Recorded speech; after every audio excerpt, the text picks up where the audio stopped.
झंडे से, जनमाने झंडे से, हक किसान मोर्चा, हक किसान मोर्चा।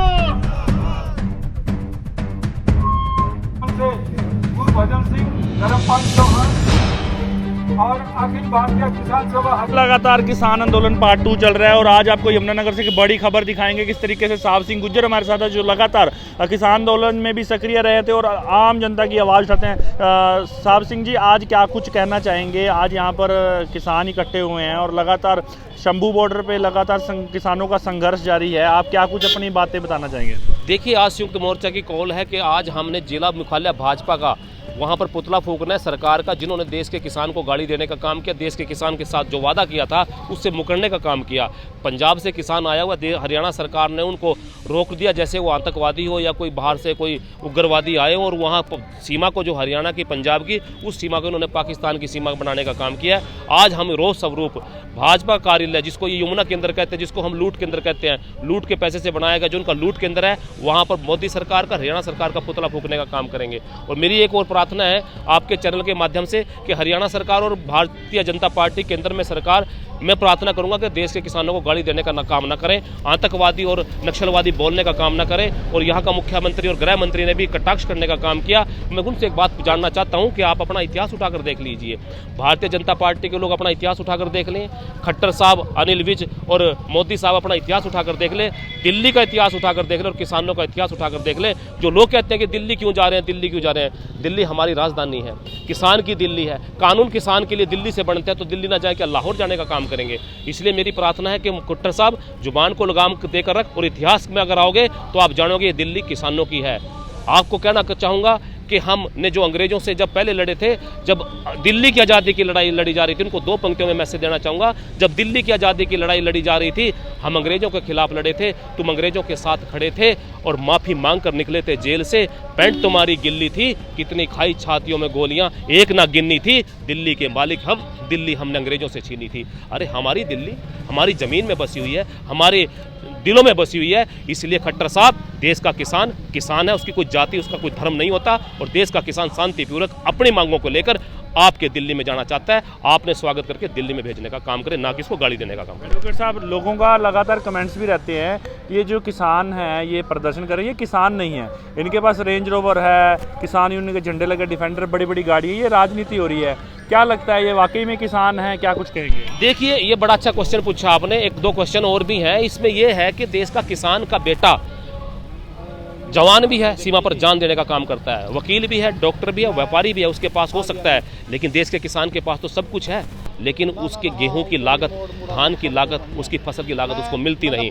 लेकिन मैं उसके जवाब में पूछना चाहता हूं, भारतीय जनता पार्टी के पास 10 साल पहले बैठने के लिए प्लास्टिक का स्टूल भी नहीं था, आज उनके पास करोड़ों की बिल्डिंग बन चुकी है। जो व्यक्ति आज किसान से पूछना चाहता है कि इनके पास रेंजर और मोबाइल के फ़ोन कहाँ गए, मैं कहता हूँ वो व्यक्ति भाजपा के लोगों से पूछने का काम करें कि आपके पास जिला कार्यालय में, तहसील कार्यालय में 5 स्टार होटल के माफिक, आपके होटल के माफिक आपके कार्यालय बन चुके हैं, जिसके पास स्टूल भी नहीं था बैठने का। वो पैसा कहाँ से आया, वो फंडिंग कहाँ से आया? देश के किसान की मेहनत की कमाई है। और एक क्वेश्चन और बार बार उठ रहा है कि देश का किसान शायद गुमराह होकर एक MSP की नाजायज मांग कर रहा है, गैर कानूनी मांग कर, उसका भी जवाब देना चाहूँगा। इसमें भी 2 फर्क है। MSP मिनिमम सपोर्ट प्राइस, या सीधी भाषा में समझे लागत मूल्य है। मान लीजिए गेहूं का उदाहरण में देना की बात करूंगा, गेहूं की लागत मूल्य कितनी है जो सरकार ने असेस की है, वो है 2125 रुपये, मात्र 2200 रुपये क्विंटल लागत आती है। ये लागत किसान मांगना चाहता है, लेकिन इस लागत की गारंटी नहीं है। सीजन में हरियाणा सरकार, मोदी सरकार मंडियों से MSP पर उठा लेती है, लेकिन सीजन खत्म होने के बाद वही किसान की गेहूं 1700-1800 में बिकती है, इसलिए किसान गारंटी चाहता है। और दूसरी बात कहना चाहूँगा, सेकंड है स्वामीनाथन आयोग की रिपोर्ट। इसमें भी फर्क है। स्वामीनाथन आयोग ने जो अपना रिपोर्ट बना के सरकार को दी, उसने कहा लागत मूल्य के अलावा किसान को उसकी लेबर भी चाहिए, उसका प्रॉफिट भी चाहिए। इसलिए वो अगर स्वामीनाथन के आयोग को जोड़े तो वो कीमत बनती है 3200 रुपये, 25 से 30% ज़्यादा आता है। इसलिए जो लोग बार बार किसान को कहते हैं जी इनकी नाजायज़ मांग है, गलत मांग है, अरे आप एक शर्ट बनाने का काम करते हैं, आप मोबाइल बनाने का काम करते हैं, जितनी लागत आएगी उसके प्लस में प्रॉफिट लेते हैं आप। क्या देश का किसान अपनी फसल का लागत मूल्य नहीं ले सकता? और वही सरकार जिन्होंने वादे किए थे, जिन्होंने कानून बनाने की बात की थी, जिन्होंने कहा था जी आपका लागत मूल्य मिलेगा, साथ में स्वामीनाथन आयोग की रिपोर्ट को भी लागू करने का काम करेंगे, आज वो एमएसपी से पीछे हट रहे हैं। देश के किसान को वो चीज़ चाहिए जो उसका हक है, इसलिए ये भीख नहीं है, हमारा हक है, हम हक मांगने आए हैं। क्या सड़कों पर इस तरीके से रास्ते बंद करके, क्या इस तरीके से लाठी डंडे खा के, क्या लगता है सरकार आपकी बात मानेगी? दिल्ली पहुंचने से क्या कुछ होने वाला है? देखिए, दिल्ली पहुंचने से ये आंदोलन का तरीका होता है, दबाव का तरीका, सरकार को दबाव पे ले लाने के लिए। लेकिन अगर आंदोलन नहीं करेंगे तो क्या मिलेगा? आज से पहले किसान के अलावा कर्मचारियों को लाठियों से पीटा गया, मजदूरों को लाठियों से पीटा गया, गेस्ट टीचर को लाठियों से मारा गया। वो कमजोर संगठन थे, लेकिन किसान आंदोलन के जरिए दबाव बनाकर अपना हक लेना चाहता है। लेकिन किसान की गैर कानूनी नाजायज मांग नहीं है, किसान तो अपना हक मांग रहा है, किसान प्रॉफिट नहीं मांग रहा है, किसान डबल प्रॉफिट नहीं मांग रहा है। इसलिए आंदोलन की राह ही एक ऐसी राह है, क्योंकि जिन्होंने वादे चुनाव के अंदर किए थे कि हम आपको स्वामीनाथन देंगे, स्वामीनाथन छोड़ दीजिए, आप एमएसपी देने का काम कीजिए। इसलिए आंदोलन की राह केवल मात्र दबाव बनाने के लिए। किसान गलत नहीं है, किसान ने 2 साल तक इंतजार किया। 2 साल पहले लगभग आज इतना टाइम हो गया कि सरकार ने कहा था आप वापस चले जाइए, लिखित में देने का काम किया था, आपके 3 बिल वापसी हो चुके हैं, आपकी एमएसपी की और साथ में स्वामीनाथन आयोग की गारंटी देने का काम किया था। वही मांग तो है हमारी, और उस मांग के लिए हम कहाँ जाएं? क्या लाहौर जाएंगे? क्या चाइना में जाएंगे? देश की राजधानी के अंदर वहाँ पर कानून बनते हैं, उसी कानून की मांग के लिए हम दिल्ली जा रहे हैं। इस आंदोलन में ये देखा गया है कि पहले किसान हरियाणा के तो शामिल नहीं है, अभी भी हरियाणा के किसान तो नहीं इसका शामिल कर रहे। ना तो गुरनाम सिंह चढ़ूनी ने पहले किया, बोला कि हमें तो इन्विटेशन नहीं है। अभी भी टिकैत ग्रुप हैं जो अभी नहीं एक्टिव हो पा रहे हैं। क्या कुछ कहेंगे, क्या पूर्ण किसान साथ हैं? इसकी बात को भी क्लियर करना चाहता हूँ। ये एक भ्रम फैलाया गया, गुमराह किया गया। टिकैत साहब का, चुड़नी साहब का फैसला हो चुका है और संयुक्त मोर्चे का फैसला हो चुका है। आज यमुनानगर के अंदर किसान बैठा हुआ है, क्या ये हरियाणा का किसान नहीं है? आज हरियाणा के अंदर जिला कार्यालय जो भाजपा के वहाँ प्रदर्शन किए जा रहे हैं, क्या हरियाणा के किसान नहीं है?